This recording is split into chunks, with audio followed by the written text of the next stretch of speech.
Hello guys, this is Nicolas Assaf from the YuGiOh Abu Dhabi community, and I am going to feature a Madolchie deck profile for February 2021. I've been enjoying Madolchies a lot. 3 years in the making. I finally got everything that I needed, and as soon as the pandemic loosened a little bit, that didn't stop me from bringing this into all of the local tournaments in Abu Dhabi. And I've been playing this deck for a few months now. This is not your standard Madolche build. It's got a nice engine in there that helps, that synergizes with with Madolche and doesn't necessarily conflict with anything it needs to do. I've gotten over 25 matches with this build, and my win rate has been 20 wins, 3 losses, and 2 draws. So I'm fairly confident in this build. I'm liking this build a lot. Probably will change in the future based on how the format goes on. And now let's start with the card my favorite card, the card that started it all. Triple copies of Madolchie and Jelly. I love this card. It is my favorite Madolchie monster out of the entire deck, and I'm so glad she was chosen to be the secret rare. Be the first Madolchie secret rare. Not only does she act as a Lone Fire Blossom for the archetype, but the Madolchie monster special summoned by this card cannot be destroyed by battle, and it is, however, it will be shuffled at the end phase of my next turn, not my opponent's next turn, my next turn. It's just lovely. It's most of the things that they try to ash, but honestly, everything is an ash bait in this deck. Madolchie, triple copies of Madolchie Predecessor. Lovely support from Savage Strike, and that pretty much rose it back to popularity. Fun fact, people tried to play Guardian Yatos in Madolchie, and let's just say it didn't work well. So Madolchie Predecessor, if I have no monsters in the graveyard, I can special summon this card from my hand. If this card special summoned, I can special summon a Madolchie monster from my hand or deck, but lower its level. Usually the lowering level doesn't matter whatsoever, because you're either special summoning Angeli or putting Sess, her big sister.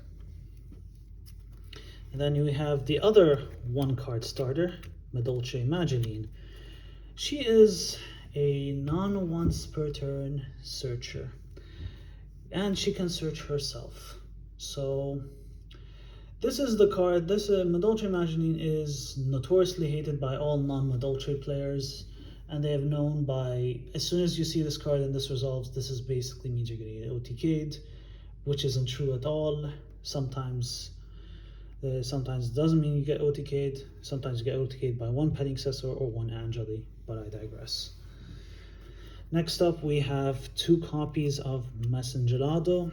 You don't play 3 copies because it's a Garnet kinda, but you don't play 1 copy because you need at least 1 Messengerado in the deck. This card can, when it's special summoned, you can add a Madolchie spell and trap from your deck to your hand. It is not once per turn, and this deck tends to bring this out very often from the deck.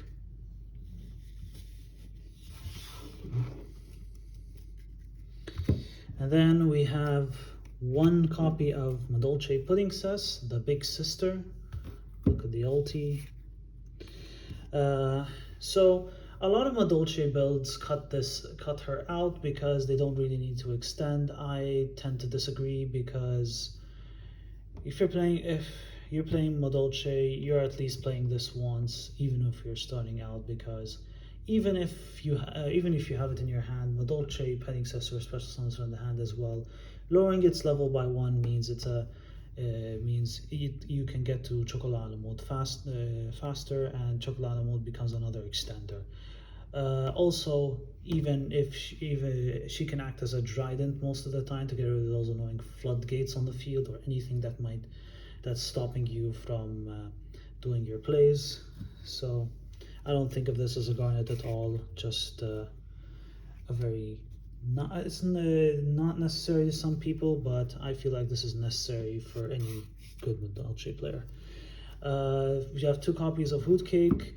Hand trap build plays 3 copies or 1 copy, but I tend to play 2 copies. 2 copies pretty standard.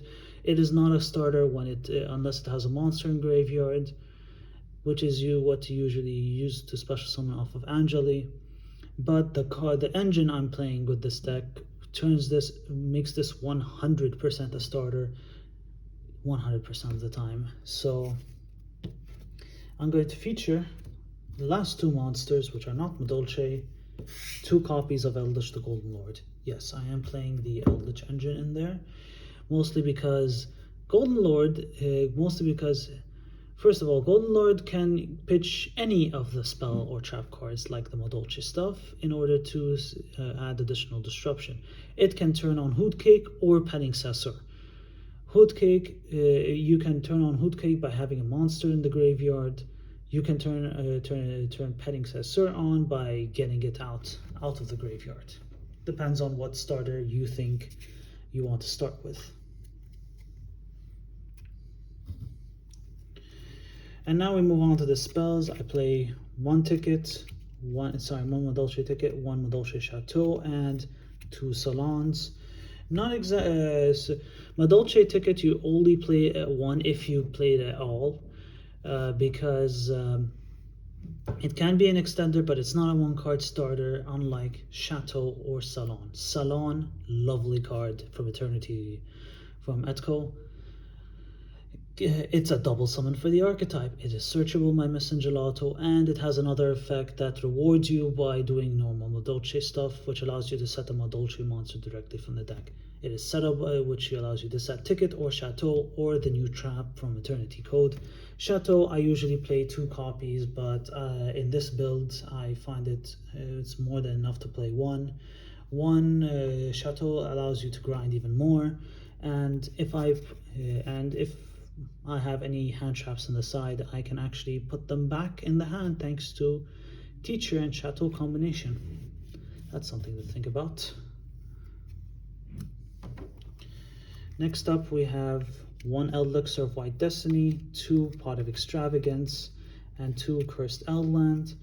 To round up our normal spells, I play 1 Elixir of White Destiny instead of the 3rd Lords because I need another elixir, at least 1 more elixir card to set with the trap cards, the Conquistador, etc. And I always find that having this with Sanguine is reassured that you will get a Golden Lord on the field, because if it's in your graveyard and they try to take it away with with the Ice Dragon's Prison, I can take it out.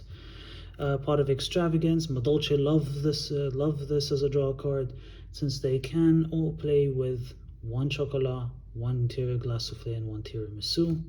Cursed Eldland, I play 2 because I don't have a 3rd copy, but I never found myself missing the 3rd copy of Cursed Eldland while playing this deck, playing this build.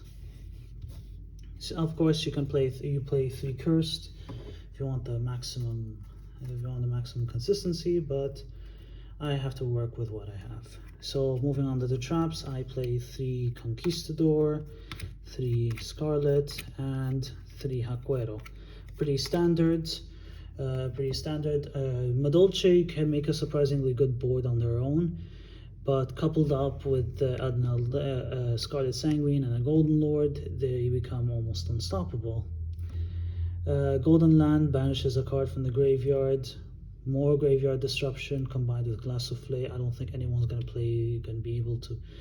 with graveyard reliant decks is going to be able to play through that.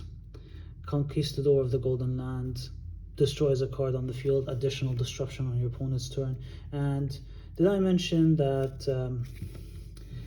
the special summoning restriction for Scarlet Sanguine is only on my opponent's turn? I don't usually special summon Golden Lord from the deck with the traps unless it's by his effect. And lastly, we have 2 copies of Strike, 3 copies of Solemn Judgment, Solemn Brigade.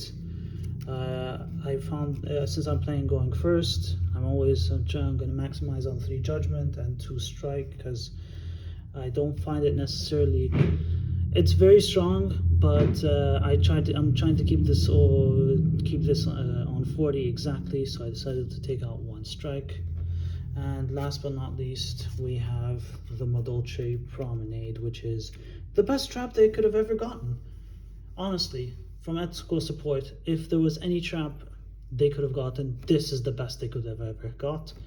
It's not just a trap card that negates a face-up card, but it also plays with Salon and Ticket and synergizes with the combo completely. It's as if it doesn't have a cost.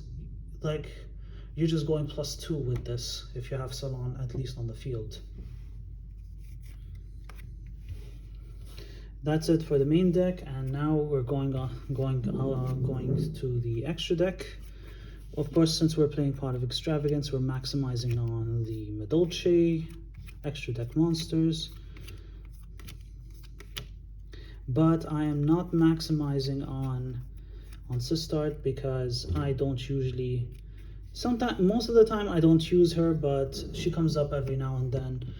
But like sometimes most of the time I'm just putting her out turn 1, which is basically for the protection, and allows me to survive turn 1 against anything that my opponent might throw at me. I'm sorry, Dragoon, but you got nothing on Tiramisu. Tiramisu, no matter how much no matter what, unless you are unaffected by card effects, you are not escaping this card. This card's Wrath. It's still one of the best rank 4s in the game, mostly because it not only does massive amounts of removal, it's not a hard once per turn, and it synergizes with the deck really well, as it allows them to recur more resources.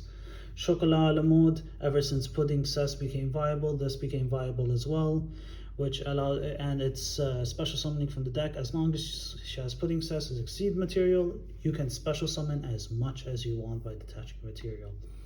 Next we have Glass Souffle. Glass Souffle is another lovely support from Dark Neostorm.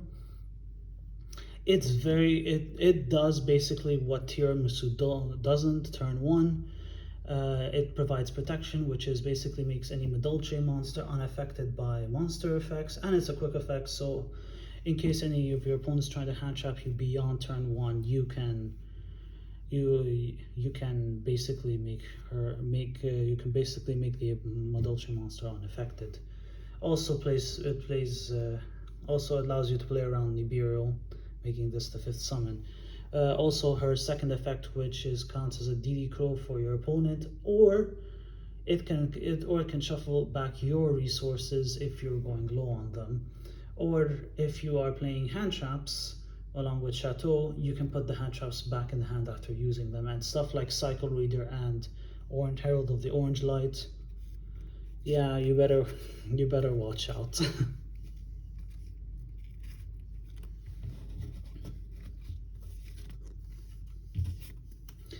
And now we go for the non-Madolchie cards. We have 1 copy of Aramis, basically a faster Clara and Rushka, because even though it needs 1 level 4 lower spellcaster, it can Mageline is a spellcaster, so you're usually doing the full combo with Mageline Hootcake anyways.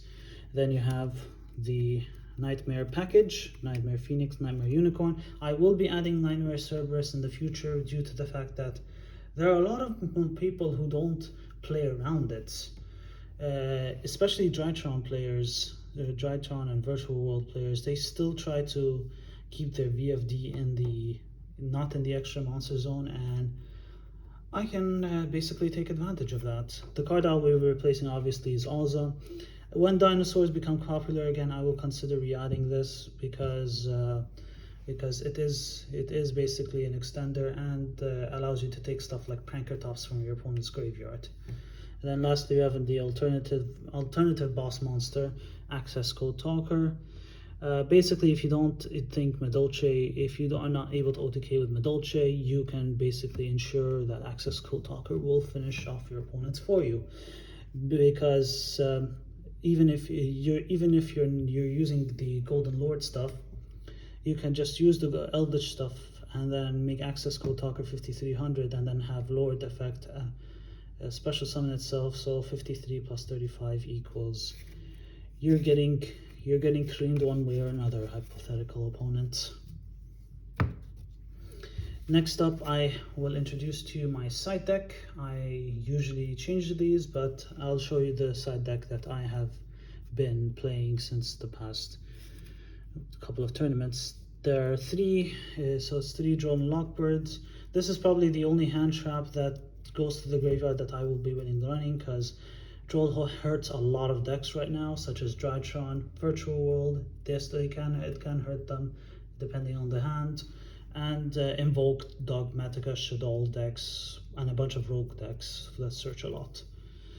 Next up, we have the Cyframe Engine, because it is the hand traps that I love running with Madolchie most of all, because they don't go to the graveyard. If they do go to the if I do end up special summoning this off of on my own turn, I can just go into the alternatives like Phoenix, which is why another reason why I think I'm going to put Cerberus. This I'm probably going to change it because I'm encountering more Drytrons than usual, so I'm thinking Dark Ruler no more is better. But basically the reason why I was playing this is because I was playing a lot of more rogue matchups than meta. So and Dragoon is a card. Even though I said that Dragoon is not much of a problem for this build, it still can be quite annoying. So better to have a backup plan. And we have 3 Goes in Match and 3 Cosmic. More removal is welcome, especially Cosmic I feel like is stronger than Twin Twisters at the moment. Goes in Match is a floodgate that you can play in this build, even though I'm controlling lights and earths. Mostly because if I want the deck to work together, Eldlich and Madolchie side by side, I can just send this to the grave with Lord at any time. This basically stops my opponent from flood. It basically stops the decks that control different attributes, such as Invoked, Dogmatica variants again, and a bunch of rogue decks also can't play through this. Not to mention, it can be very good with Drytron if they decide to go to Linkuriboh first. So flipping this face up when they summon Linkuriboh means they will not be able to do anything else that turn. And that's it for the sides. I hope you enjoyed this deck profile. I hope it's been fun for me and as much as it's been fun for you. And remember, the treats are never far behind.